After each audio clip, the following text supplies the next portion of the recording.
Welcome back. One final point before we go. Comedian Tina Fey trashed college-educated white women, me, for voting for Donald Trump. She told us, you can't look away now because it doesn't affect you this minute, but it's going to affect you eventually.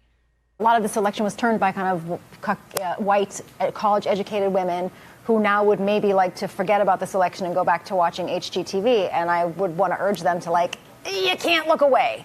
Because it doesn't affect you this minute, but it's going to affect you eventually. And again, open two windows, do watch HGTV, but to keep our eyes, to not hide, to not turn our attention away from what is happening.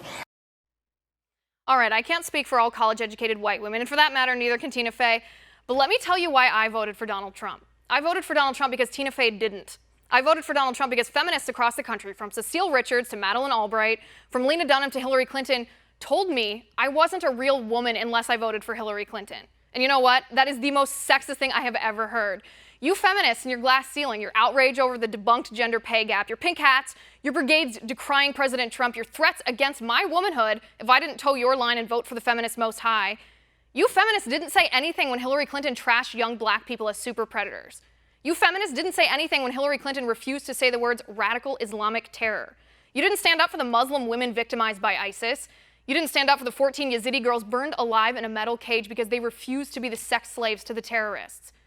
You didn't stand up for the women Hillary Clinton sabotaged after they dallied with her husband, the parade of bimbos and the trailer trash, although boy oh boy can you hurl misogynist at President Trump for every move he makes. You didn't stand up for Barronelle Stutzman or Cynthia Gifford or Melissa Klein or Victoria Childress or Beth Walder or the rest of the ladies when the government swooped in and shut down their businesses because they chose to follow their religious beliefs. You didn't stand up for the women in the Midwest, where I grew up, or the women in Arizona whose premiums skyrocketed by 116% under Obamacare. The women who were forced to pay out of pocket for health care because they couldn't reach their Obamacare deductibles, or the women who lost their doctors after Obama promised they could keep them. You feminists don't stand up for the women who defend ourselves against sexual abuse over 200,000 times every year with a firearm. You didn't stand up for Karen Pence when feminists ripped her choice to be a prayer warrior for her husband. You didn't stand up for Ann Romney when feminists insulted her choice to stay home and raise her kids. You didn't stand up for Melania Trump when mean-spirited liberals told her to go back to Slovenia and mocked her accent, a woman and an immigrant no less. You don't stand up for the 500,000 unborn women who are aborted every single year in our country. You didn't stand up for the baby girls Hillary Clinton refused to protect up until the moment they are born. The thing is, you feminists claim to care about women, but either you're dumb, and I don't think you are, or you're using us women as political props. And if that isn't the most offensive, sexist, insulting thing I've ever heard, I don't know what is. And that, Ms. Fey, is why I, as a college-educated white woman, voted for Donald Trump.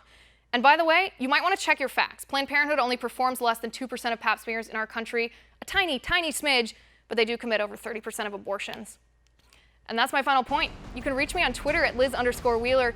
If you liked the show, please send me an email at oann.com/contact. In the meantime, catch us here tomorrow at 9 p.m. Eastern. And until then, have a good night.